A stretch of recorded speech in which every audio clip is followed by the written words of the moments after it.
ಎಲ್ಲರನ್ನೂ ನಮ್ಮ ನಿಸರ್ಗ ಕ್ರಿಯೇಷನ್ಸ್ಗೆ ಸ್ವಾಗತಿಸುತ್ತಾ ಇವತ್ತು ನಮ್ಮ ಮಹಡಿ ತೋಟದಲ್ಲಿ ಇರುವಂತಹ ಮಲ್ಲಿಗೆ ಹೂವಿನ ಗಿಡವನ್ನು ತೋರಿಸೋಣ ಅಂತ ಒಂದು ಪ್ರಯತ್ನ ಮಾಡ್ತಾಯಿದ್ದೀನಿ. ನೋಡಿ, ಇದು ನಮ್ಮ ಗಾರ್ಡನಲ್ಲಿರೋವಂಥ ಮಲ್ಲಿಗೆ ಹೂವಿನ ಗಿಡ.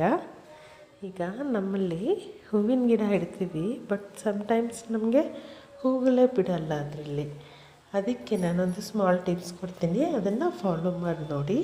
ಆಲ್ರೆಡಿ ಕೆಲವ್ರಿಗೆ ಗೊತ್ತಿರುತ್ತೆ, ಗೊತ್ತಿಲ್ಲ ಅನ್ನೋರಿಗೆ ನಾನು ಈ ವಿಷಯನ ಹೇಳ್ತಾಯಿದ್ದೀನಿ. ಏನಿಲ್ಲ, ನಾವು ಮನೇಲಿ ಹಣ್ಣುಗಳು ತೊಗೊಂಬರ್ತೀವಲ್ಲ, ಅದರಲ್ಲೂ ಮೇಯ್ನಾಗಿ ಬಾಳೆಹಣ್ಣು. ಆ ಬಾಳೆಹಣ್ಣಿನ ಸಿಪ್ಪೆಯನ್ನು ನಾವು ಆ ಹೂಕಂಡದಲ್ಲಿ ಹಾಕ್ಬಿಡ್ಬೋದು. ಅಂದರೆ ಸುತ್ತಲೂ ಅದನ್ನು ಹಾಕ್ಬಿಟ್ಟು ಮೇಲ್ಗಡೆ ಒಂಚೂರು ಮಣ್ಣು ಮುಚ್ಚಿಬಿಡಿ. ವಾರಕ್ಕೆ ಒಂದು ಸರಿ 1 ಲೋಟ ಹುಳಿ ಮಜ್ಜಿಗೆಯಲ್ಲಿ 3 ಲೋಟ ನೀರು ಬೆರೆಸಿ ಅದಕ್ಕೆ ಹಾಕ್ತಾ ಬಂದ್ರಿ ಅಂದರೆ 1.5 2 ಲೋಟದಷ್ಟು ಹುಳಿ ಮಜ್ಜಿಗೆ ನೀರು ಹಾಕಿದ್ವಿ ಅಂದರೆ ಹೂಗಳು ತುಂಬ ಚೆನ್ನಾಗಿ ಬಿಡುತ್ತೆ, ಕಂಟಿನ್ಯೂಸ್ ಆಗಿ ಬಿಡ್ತಾ ಇರುತ್ತೆ. ಅದರಲ್ಲೂ ಮಲ್ಲಿಗೆ ಗಿಡನ ಪ್ರತಿ ಸರಿ ಕಪಾತ್ ಮಾಡಿಬಿಟ್ಟು, ಅಂದರೆ ಕಟ್ ಮಾಡಿ ಬಿಟ್ಬಿಟ್ಟು ಈ ಬಾಳೆಹಣ್ಣು ಸಿಪ್ಪೆ ಮತ್ತು ಮಜ್ಜಿಗೆ ನೀರು ಇದಷ್ಟು ಒಳ್ಳೆ ಫಸಲು ಕೊಡ್ತಾ ಬರುತ್ತೆ.